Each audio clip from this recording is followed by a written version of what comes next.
Welcome to Talmudic Treasures. Today we're on Nedarim, page 25, which discusses a situation where a borrower needs to make a biblical oath. And the reason is because the lender said that you owe me money. And all he does is he admits to half. He says, you know what, I paid you half, but I only owe you another half. And the truth is maybe this person did not pay him anything. So we require a biblical oath, which is called moda b'mixas, again, where he denies some, but he admits to some. Now, the courts say to this person that before you make this oath, you should know that it's dependent on our understanding of what money is. Money is called a zuz. So when you swear that you paid this person some of the money, so you use that language, it has to be based on our understanding of what a zuz is, which is understood as money.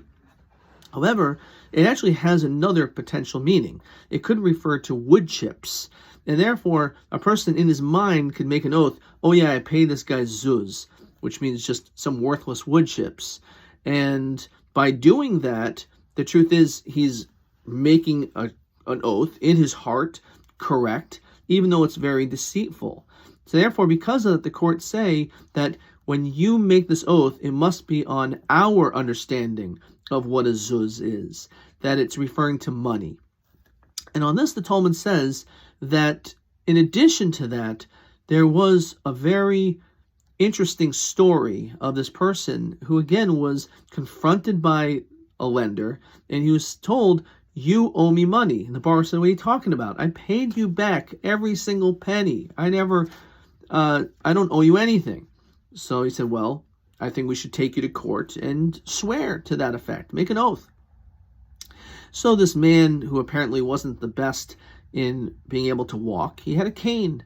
So he came up with a very interesting idea, a brilliant idea, in fact. He took his cane the night before, and he carved out this wooden cane so there was a huge hole inside the cane with a cover on the top. So what he did was he took all of his cash that this guy he really did owe the money to, and he shoved it all inside this cane and closed it up. So it looked like a regular cane. It wasn't so clear, no one would really know that there was actually money inside of this walking stick, this cane.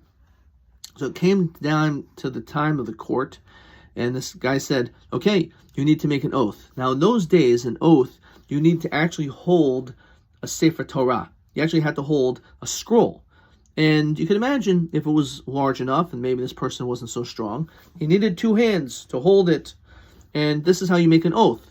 And it makes it much more serious because you're holding a Torah while you're making the oath. So the person, the borrower, said, can you do me a favor, Mr. Lender? I can't really hold my cane and my Torah at the same time. Here, could you just hold my cane for a few minutes?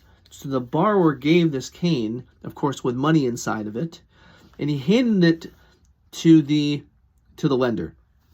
And he was holding the Torah, and he swore, he said, I promise you, I'm making an oath that I gave the money back to this lender, which of course technically he did.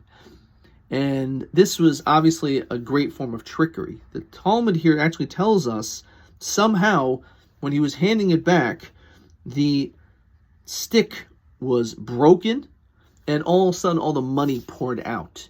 And therefore this person ended up getting caught on this element of trickery. So we see from here numerous stories, numerous things that are found in the Talmud that are quite fascinating, and how sometimes people try to cut corners or try to find ways around the system in order to be able to be profitable, which of course at the end the Talmud is telling you that cheaters never prosper. But it's also showing that when the courts were involved, they understood all the potential trickery and all the potential ways that a person can get around doing what they're supposed to do. And therefore, when a person goes to court, certainly don't bring in your walking stick.